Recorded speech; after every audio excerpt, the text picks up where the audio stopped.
পরিত্যক্ত নিকেতনে সবুজ হয়ে সে বেঁচেছিল।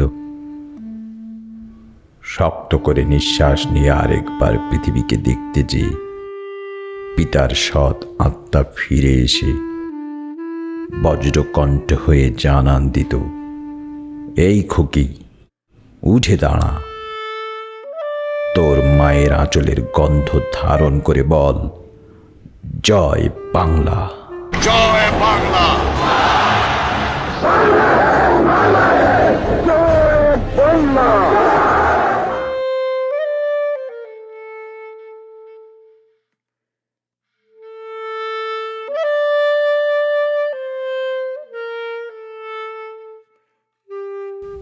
তোকে পারতে হবে, রাসেলের জন্য হলেও তোকে ফিরে আসতে হবে এই বাংলায়।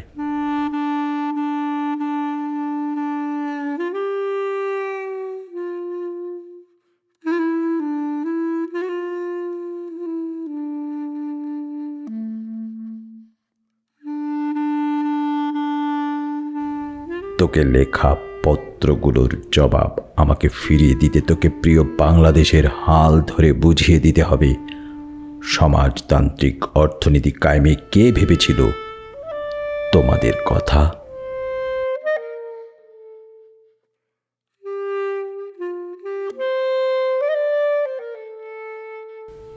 বেলা গড়িয়েছে,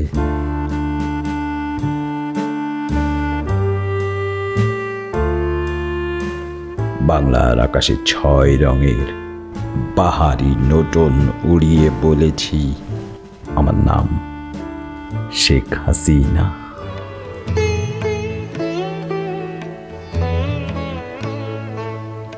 পথে চলে যেতে যেতে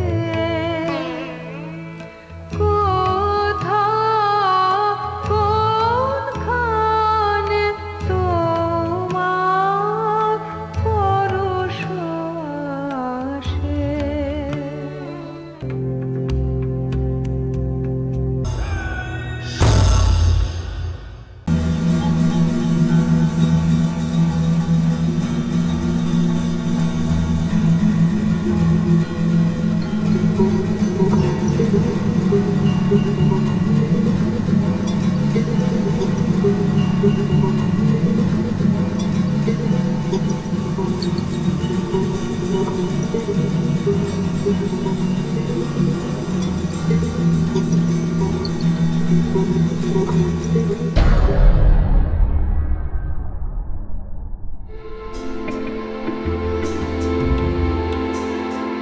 The planet called Earth stands on the doctrine of the social contract. No one is out of politics due to inevitable reasons. Not everyone is a politician. It is more difficult to be a statesman also. But Sheikh Hasina, an extraordinary political entity of Bangladesh, is now discussed all over the world. She is different from others. Why different? Is she the philosopher king of the Greek philosopher Plato's dream? So we have to leave Europe and go to Bangladesh. It is better if 2 or 3 colleagues can be taken for final research about Sheikh Hasina.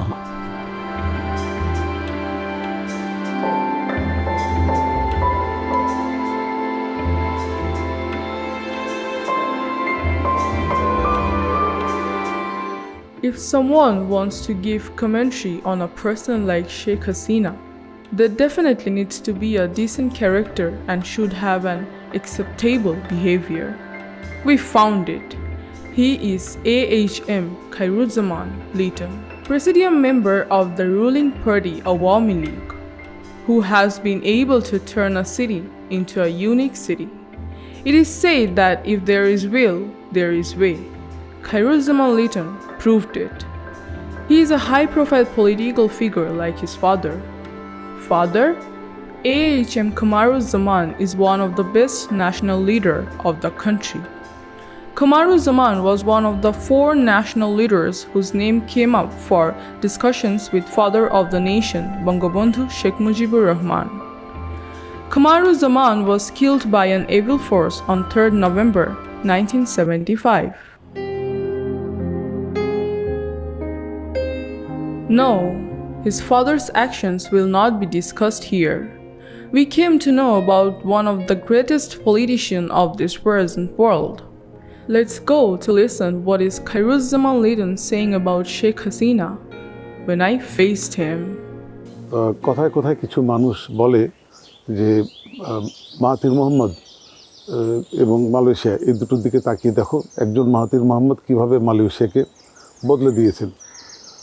আমি এই কথা পরিপ্রেক্ষিতে জোর দিয়ে বলতে পারি যে দক্ষিণ এশিয়ায় এখন শেখ হাসিনার নেতৃত্বে বাংলাদেশের যে অর্থনৈতিক বা অবকাঠামোগত যে উন্নয়ন ঘটেছে, যে দৃশ্যমান হয়েছে, সেটিতে দক্ষিণ এশিয়ার দেশগুলি অবাক বিস্ময়ে তাকিয়ে দেখছে এবং তারা বাংলাদেশকে দৃষ্টান্ত হিসাবে অনুকরণ করবার জন্য বলছে যে দেখো জাতিসংঘের হিসাবে 2030 সাল নাগাদ বাংলাদেশ হয়তো একটা উন্নত মধ্যম আয়ের দেশে পরিণত হয়ে যাবে এবং আমাদের মাথাপিছু আয় বাড়ছে, সেটি হয়তো আরও বাড়বে।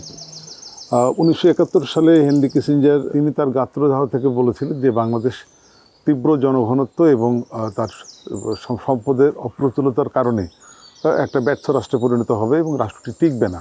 কিন্তু বাস্তবে একজন শেখ হাসিনা প্রমাণ করে দিলেন সেটি তো হয়নি, বরঞ্চ বাংলাদেশ একটা উন্নয়নের একটা শীর্ষ জায়গায় ইতিমধ্যে চলে এসছে।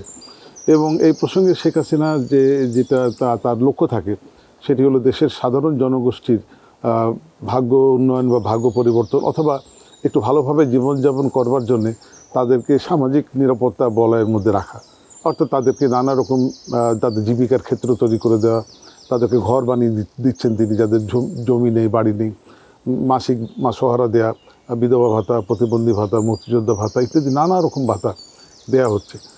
এবং এইসব কর্মকাণ্ডের মাধ্যমে শেখ হাসিনা কিন্তু নিজেকে পৃথিবীর মধ্যে একজন, আমরা দেখছি যে মাদার অফ হিউম্যানিটি তাকে ইতিমধ্যে বলা হচ্ছে, জাতিসংঘ থেকে তিনি স্বীকৃতি পেয়েছেন। তো তিনি এই বাংলাদেশকে আরও অনেক উপরে নিয়ে যাবেন সেটা আমরা আশা করি।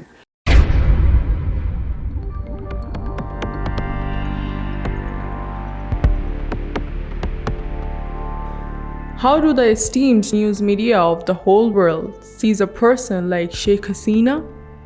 Let's go back for a bit and soak in the research. By getting German journalists in front? Sheikh Hasina, we are sitting here underneath a painting of your father, who is the founder of Bangladesh, Mujibur Rahman. He got assassinated in August 1975, alongside with many of your family members. But you and your sister, you stayed in Germany that very day. Has this shaped your relationship to Germany? Well, you see, with German we have always good relationship. And 1975, as my husband, he was a nuclear scientist, and he was working in Karlsruhe University. So we just went there for holiday for a few days. That time I was a student of Dhaka University. I would like to come one more time back to the elections which just happened. Your ruling coalition won 288 out of 300 seats. That's 96%. That's nearly 100%. What happened to the opposition? Actually, you see, when you contest election, what people want to see, who is the leader, they couldn't present that. Actually, So their then- lack of politics is mainly there, that they couldn't present any leadership that who will run the country next. Al Jazeera in front of Sheikh Hasina. My mother was a wonderful lady, she sacrificed a lot. My mother never complained anything. She used to look after the whole entire family affairs, our education, household, even my grandparents, they are very old. So she used to support him. In absence of my father, she used to look after the party and how the movement is launched, everything she used to take care. Oh, really? part I learned from my father as well as my mother. They have digged a grave. I'm seeing that. You knew they were doing that? Yes, I've seen that in my own eyes. And I say, I know, this is my grave perhaps. All right, I'm ready. Do you think first of your country or, for instance, of your wife and children? No, I feel for my country and my people. And then your wife and children? Then my family. I love my people more. My father loved his people more than his family. Yeah. Yes. Yes. And we are proud of that. And you're proud of that? I am proud of that, yes. Yeah, yes. Because my father used to say, unless you love your family, children, how can you love your people? Yeah. A person, if he can love more his people, Yeah. he can sacrifice his life for the people. So it was our commitment to the people. If you don't try these criminals, then you cannot move forward, because it is just like a curse to the nation. The renowned international media talking about Sheikh Hasina. What are they saying? And much credit for Bangladesh's incredible rise goes to Sheikh Hasina Wajid, the daughter of Sheikh Mujibur Rahman and the longest serving Prime Minister of Bangladesh. She's currently serving her 4th term. And she is one of the only 2 women leaders, women heads of state in Asia. The other one is Tsai Ing-wen of Taiwan. Her soft manner and steely determination have often been discussed in the press, but the world knows little about her political journey and her contribution to the growth of a country. Sheikh Hasina's journey has been a fascinating one. She has seen military rule. She has been in detention. She has lived in exile, and she has survived assassination attempts. Her political career began in the late 1960s, when she served as her father's political messenger during his numerous stints in jail. In 1975, she was in West Germany when her father, mother, and 3 brothers were assassinated. On her return to Dhaka in 1981, she became a prominent and outspoken advocate for democracy. In the years that followed, she fought the military generals of Bangladesh and initiated several steps to secure basic human rights for her countrymen. But it wasn't till 1996 when Sheikh Hasina became the Prime Minister of Bangladesh.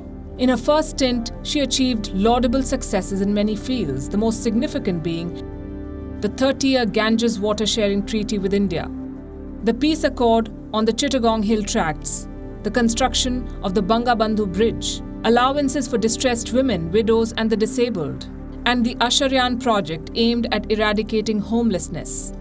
In 2009, she was re-elected. This time, she oversaw the resolution of maritime disputes with Myanmar and India. Bangladesh's GDP growth surged to 6%. An estimated 50 million Bangladeshis were elevated to the middle income group. And there was a slump in poverty levels from 38% in 2006 to 24% in 2013. In 2014, she secured the top office for the 3rd time. The per capita income of Bangladesh rose to $1,602. The poverty rate slumped further to 22.4%, while forex reserves rose to $32 billion. In 2017, Bangladesh's GDP stood at $250 billion. And in 2019, the annual GDP growth was at 8.15%. Sheikh Hasina has been bestowed with several honors too. The Mother Teresa Award in 1998, the Indira Gandhi Peace Award in 2009, the UNESCO Peace Tree Award in 2014. So I don't want to continue more. I think that everybody should take a break, and then we can make accommodation for younger generation. আজ ঝড় ভালোবাসা আনন্দে ভেসে যাওয়া ডুবি ডুবি ভেসে উঠি অঙ্গনে আমার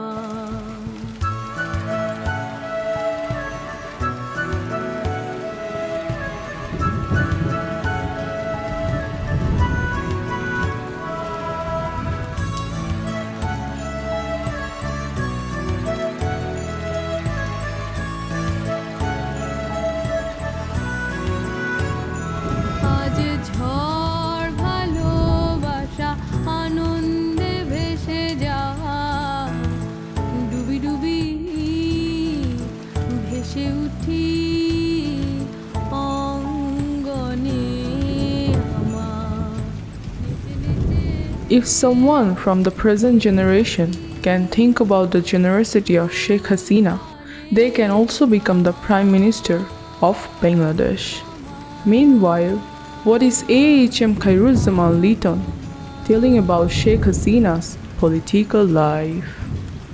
ন্যায় ও সত্যের পথ কঠিন পথ, আমি এই কঠিন পথকেই বেছে নিয়েছি, এই কথা বলেছিলেন Sheikh Hasina.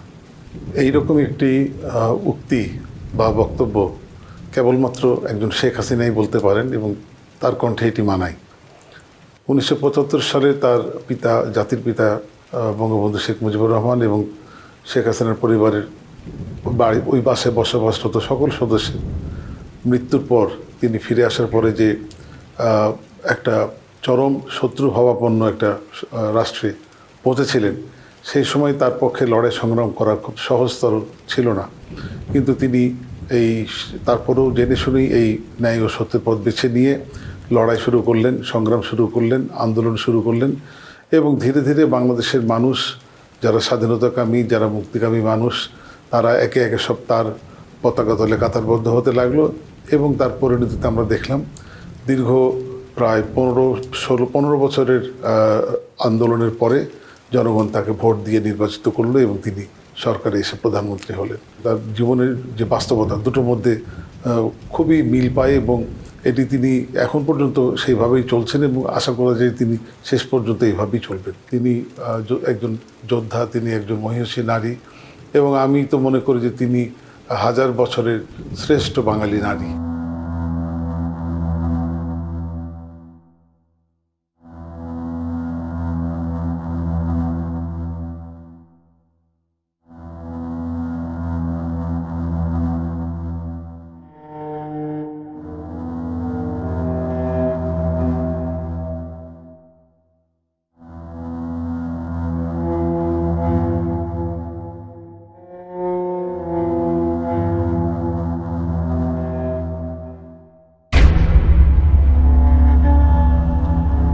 The best political workers are the ones who are behind the success achieved by the state, said Machiavelli. Sheikh Hasina is one of such example. Sheikh হাসিনার 3টি উক্তি আমাকে ভীষণভাবে নাড়া দেয়। প্রথমটি হলো, তিনি বলেছেন যে যদি আলোচিত হতে চাও তাহলে সমালোচনাকে ভয় করো না, কারণ সমালোচনাও এক প্রকার আলোচনা। দ্বিতীয়টি তিনি বলেছিলেন যে আমি রাজনীতি করতে এসেছি, ব্যবসা করতে আসিনি। আর 3 নম্বরটি বলেছিলেন যে গণতন্ত্রের পূর্ব শর্ত হলো একটি স্বাধীন নিরপেক্ষ সংবাদ মাধ্যম। এই 3টি কথার মধ্যে দিয়ে কিন্তু তার দৃষ্টিভঙ্গি অনেকটাই পরিষ্কার হয়ে উঠে আসে আমাদের সামনে। তার প্রথম উক্তিটি যদি আমরা একটু বিশ্লেষণ করি তাহলে বোঝা যায় যে তিনি সমালোচনাকে অত্যন্ত গুরুত্ব দেন এবং গুরুত্ব দেন বলেই সে সমালোচনার খণ্ডন করবার জন্য কি বলা দরকার সেটিও তিনি নির্ধারণ করেন। অর্থাৎ এক কথা বলতে গেলে সাধারণ জনমানুষের মনের যে অনুভূতিগুলি আছে, আবেগগুলি আছে, সেগুলিকে তিনি ধারণ করেন এবং এটি তাকে আরও বেশি মহান করে তুলেছে।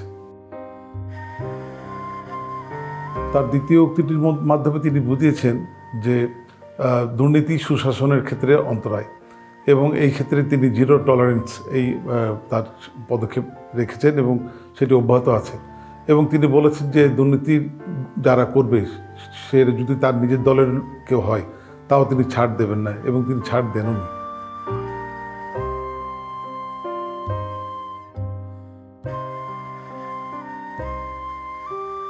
তিন নম্বর উক্তিটি থেকে আমরা যেটা বুঝতে পারি সেটি হলো, এখানে তিনি 2টি বিশেষ শব্দ ব্যবহার করেছেন, বিশ্বাসযোগ্য গণমাধ্যম। বিশ্বাসযোগ্য গণমাধ্যম ছিল বলেই বাংলাদেশ স্বাধীনতা সংগ্রামে এক ধাপ এগিয়ে ছিল। সেই সময় এই ভূমিকাটি পালন করত খুবই প্রচারিত পত্রিকা দৈনিক ইত্তেফাক। আজকের দিনে সেরকম সংবাদপত্রের ভীষণ প্রয়োজন গণতন্ত্রের চর্চার জন্য এবং সামনের দিকে এগিয়ে যাওয়ার জন্য।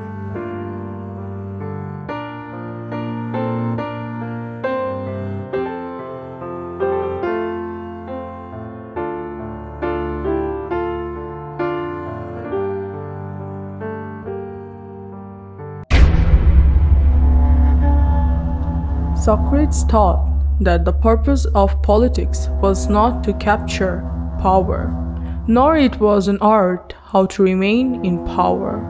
The politics of Sheikh Hasina can be claimed as an art. 1981 সালে দেশে ফিরে আসার পরে মানিক মে এভিনিউতে এক জনসভায়, বিশাল জনসমুদ্রে শেখ হাসিনা বলেছিলেন, আমি বাংলার মানুষের মুখে হাসি ফোটাতে চাই। আমার পিতা, জাতির পিতা বঙ্গবন্ধু শেখ মুজিবুর রহমান সারা জীবন বাঙালির মুখে হাসি ফোটাতে চেয়েছিলেন। আজ যদি সেটা করতে ব্যর্থ হই তাহলে আমার জন্য মৃত্যুই শ্রেয়। গ্রিক দার্শনিক সক্রেটিস যেমন বলেছিলেন যে তার একটা বিখ্যাত উক্তি যে মৃত্যুই মানুষের জন্য সর্বাধিক শ্রেয়। এটি মাথায় রেখেই শেখ হাসিনা যে কাজগুলি করেছেন, অসম্ভব কাজ। যদি মৃত্যুকে যেহেতু তিনি পরোয়া করেন না, সে কারণে তিনি মৃত্যু ঝুঁকি মাথায় নিয়ে অসংখ্য নির্মাণ কাজ করেছেন, চ্যালেঞ্জ মোকাবেলা করেছেন, দেশকে এগিয়ে নিয়ে যাচ্ছেন, গণতন্ত্রকে সঠিক পথে ধরে রেখেছেন। শেখ হাসিনা সম্পর্কে আমাদের দেশের তরুণ যুব সমাজকে আরও বেশি সংখ্যক পড়তে হবে, জানতে হবে, তাকে বুঝতে হবে। কারণ তিনি এখন আর কোনো একটি দেশের সফল প্রধানমন্ত্রী নন, তিনি আন্তর্জাতিক পর্যায়ের একজন সফল রাষ্ট্রনায়কে উপনীত হয়েছেন।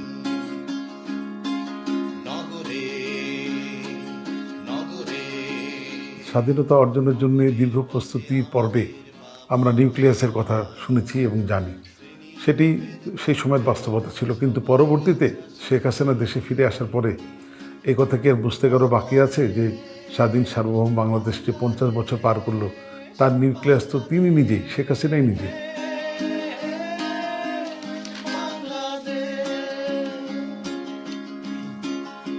তিনি অত্যন্ত সৎ মানুষ বলেই কথা বলতে পারেন যে আমি যদি অসুস্থ হই, আমার চিকিৎসা করার জন্য দেশের বাইরে নেবার দরকার নেই, আমি দেশেই চিকিৎসা নেব। তিনি একজন বিচক্ষণ ব্যক্তি বলেই বলতে পারেন যে সামরিকতন্ত্রের মাধ্যমে কখনো কোনো মুক্তি আসতে পারে না, গণতন্ত্রে একমাত্র মুক্তির ঠিকানা। তিনি একজন চরিত্রবান সত্তা হয়েই বলেন, মুক্ত চিন্তার নামে ধর্মীয় অনুভূতিতে আঘাত দেওয়া এটি একটা অপরাধ। আমার বিশ্বাস যে দেশের স্বাধীনতাকামী প্রত্যেকটি মানুষ বিশ্বাস করে শেখ হাসিনাই পেরেছেন, শেখ হাসিনাই পারবেন, শেখ হাসিনার হাতেই বাংলাদেশ নিরাপদ থাকবে।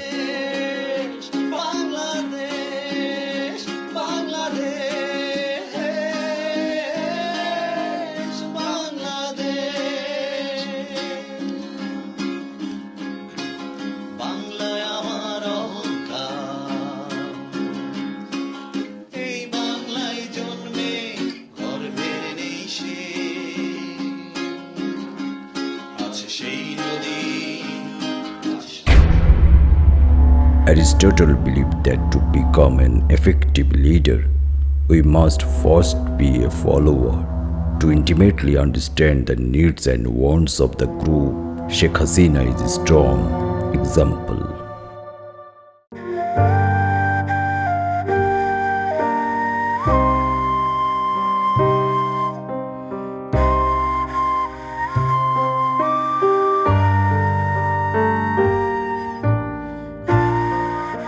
1996 সালের 24শে জুন সরকার গঠনের পর দায়িত্ব গ্রহণকালে শেখ হাসিনা যেটি বললেন, সভ্য সমাজের রীতি আইন বিধান মেনেই গণতন্ত্রকে এগিয়ে নিয়ে যেতে হবে। এই উক্তি একজন দার্শনিকের মুখেই মানায়। অর্থাৎ শেখ হাসিনাকে আমি এখানে দার্শনিকের মর্যাদায় দেখছি।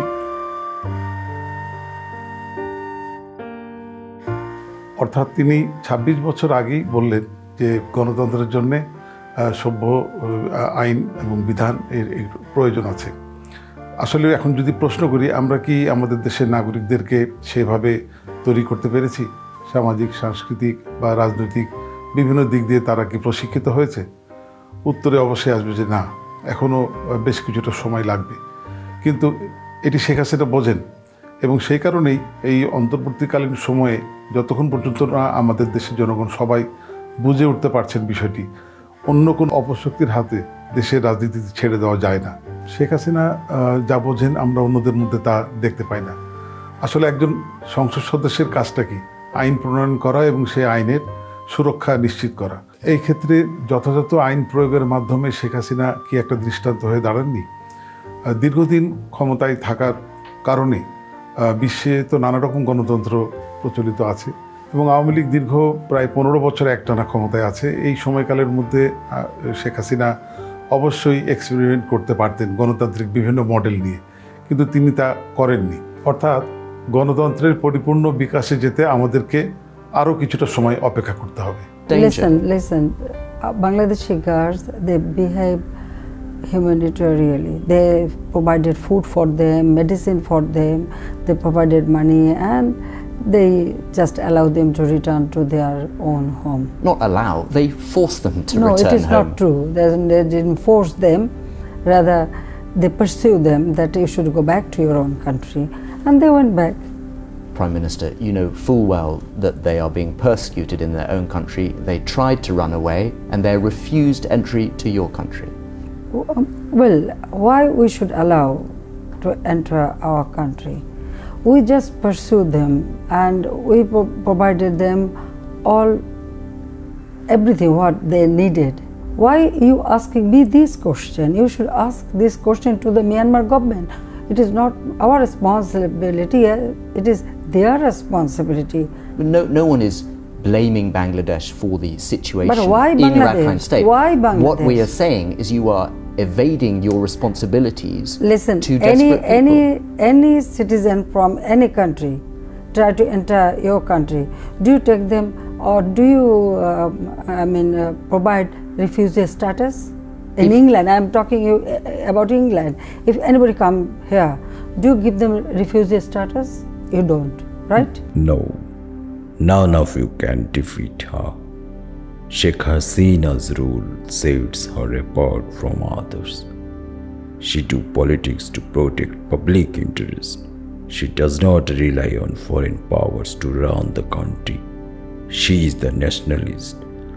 After 51 years, the people of Bangladesh have started to say that no one like Sheikh Hasina was able to give successful leadership as a ruler. Being an economically enlightened character, she fights to determine the destiny of her country's people. Each one has to find peace from within, and peace to be real must be unaffected by outside circumstances. Isn't Sheikh Hasina a symbol of peace by giving shelter to more than 1 million Rohingyas?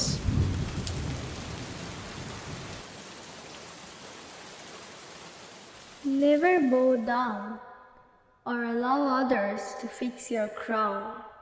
Let it shine on its own. See what it has become. Hold hand to hand with all of your sisters. Be confident, be strong. In all the obstacles women have overcome, we have more power like never before. Don't let them forget what we were fighting for.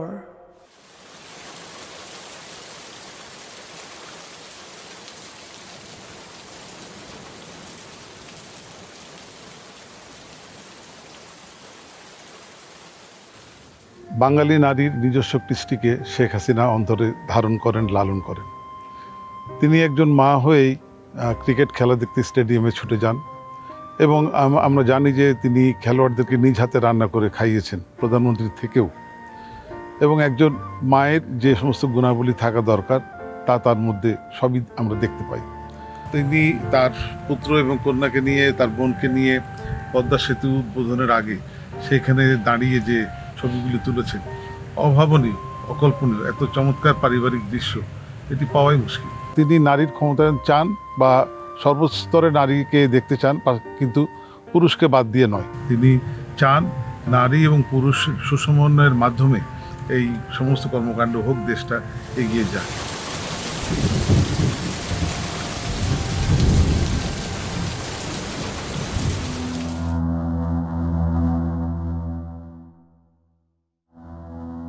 One of the most important theoretical challenges facing us is developing a viable alternative to capitalism. Achieving this requires rethinking basic premises of social theory and practice, given the difficulties of freeing humanity from such problems as alienation, class domination, and the capitalist law of value. জীবনযাত্রার মান উন্নত করার এটি তিনি করে যাচ্ছেন এবং এই কাজটি কিন্তু আসলে বামপন্থী রাজনীতিবিদ যারা তাদের বলার কথা এবং করারও কথা তারা সেখানে ব্যর্থ হলেন এবং শেখ হাসিনা যেন তাদেরকে দেখিয়ে বলছেন যে তোমরা এটি পারবে না, এটাও আমি করে দেখাচ্ছি, তোমাদেরকে দেখো কিভাবে করতে হয়। The left parties of Bangladesh could not prove themselves. They could not go to the government asking for a social economy, which is standing with demand in the constitution of the country. তবে শেখ হাসিনা আবার ধর্মভিত্তিক দলগুলি যেগুলি আছে বাংলাদেশে তাদেরকে বলেছেন যে তোমরা অসাম্প্রদায়িক বাংলাদেশ গড়ার ক্ষেত্রে বাধা সৃষ্টি করো না, আর তবে তোমরা নিজেরা ধর্ম নিয়েই থাকো, কারণ আমার বোনটাও সেই ধর্মের প্রতি আকৃষ্ট হয়ে থাকে, আমিও সেদিকেই থাকি। There is a presence of right-wing politics in Bangladesh. Sheikh Hasina has been able to keep the fundamental political power of Bangladesh in status only by leadership.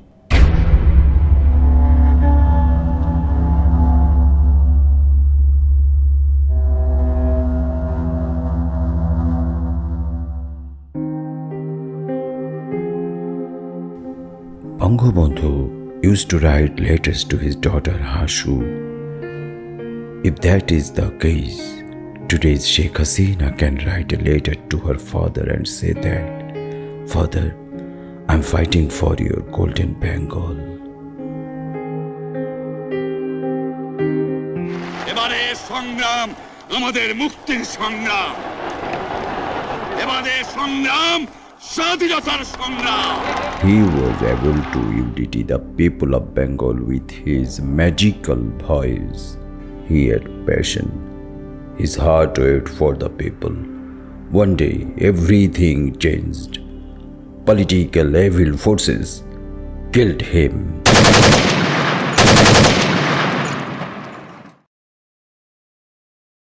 But Sheikh Hasina has proved that she has the ability to fight even after surpassing her predecessor.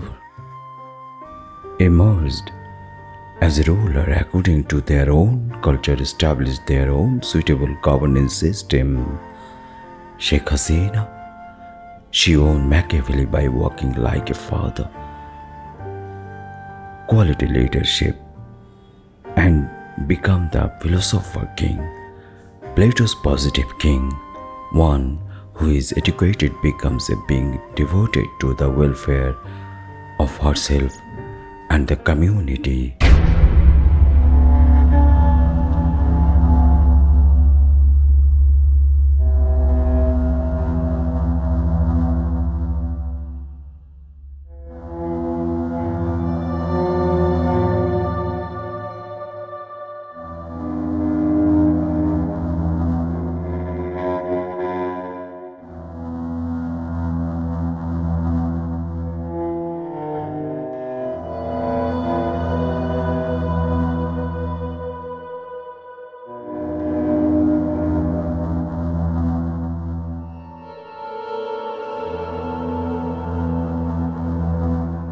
In order to gain public trust, Sheikh Hasina has kept the boat at the wharf.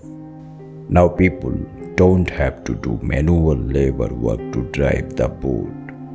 The boat changed his body. Bangladesh is moving forward under her leadership. Sheikh Hasina was born to be a leader. It is difficult to stop the express of Sheikh Hasina, which is full of struggle. May she be good to the righteous souls of the family.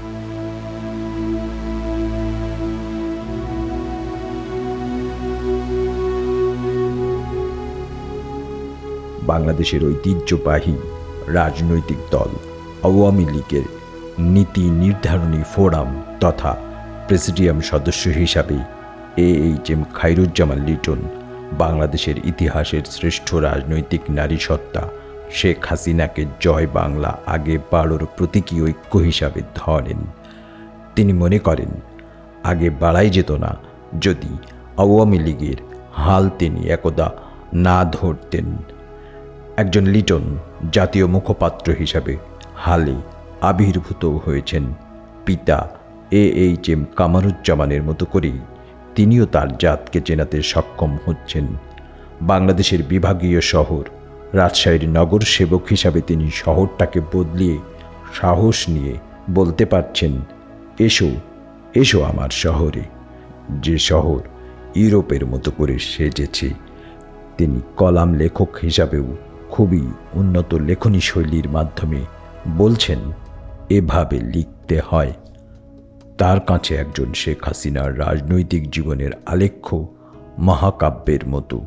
Liton বলছেন পরিবারের প্রায় সবাইকে হারিয়ে শেখ হাসিনার জীবনে দুঃখ আছে, কষ্ট আছে, আছে জনগোষ্ঠীর অনুকূলে শ্রেণী সংগ্রামের লড়াইও। বাংলাদেশকে সোনার বাংলা করার জন্য মহান স্রষ্টার উপর নিজের জীবনকে ছেড়ে দিয়ে পথ তার অমসৃণ হলেও শেখ হাসিনার আছে ঝুঁকি নেয়ার অনিশেষ ক্ষমতা। তাই AHM খায়রুজ্জামান লিটন কবিতা লিখে বললেন,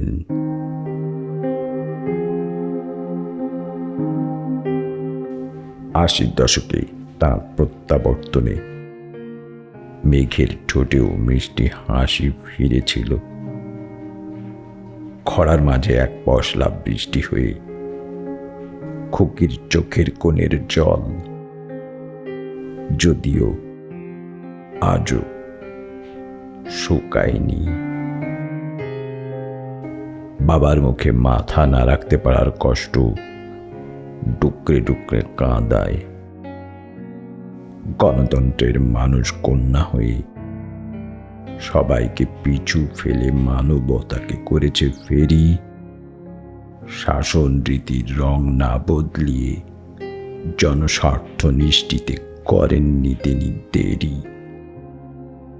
সামাজিক নিরাপত্তার ছাউনি দিতে যে অপশক্তি যতই দিয়েছে উঁকি, বারবার করে জানান দিয়েছে বঙ্গকন্যা, নিতে জানি আমি ঝুঁকি।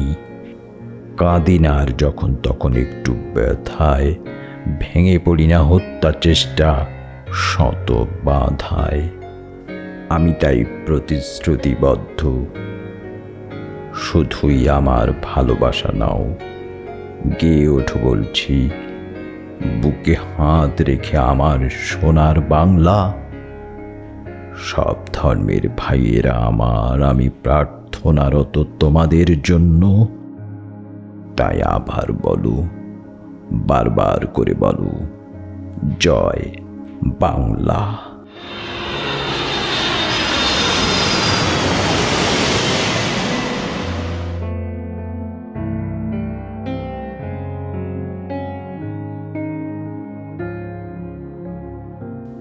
May the generations and unborn children of this planet get her in textbooks.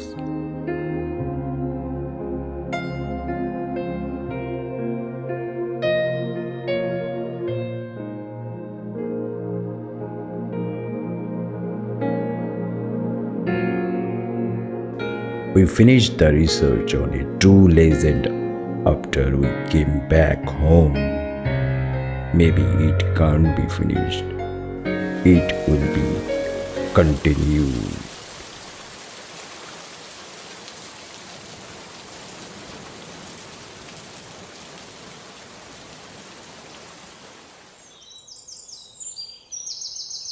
আবারও ভোর, আবারও অপেক্ষা।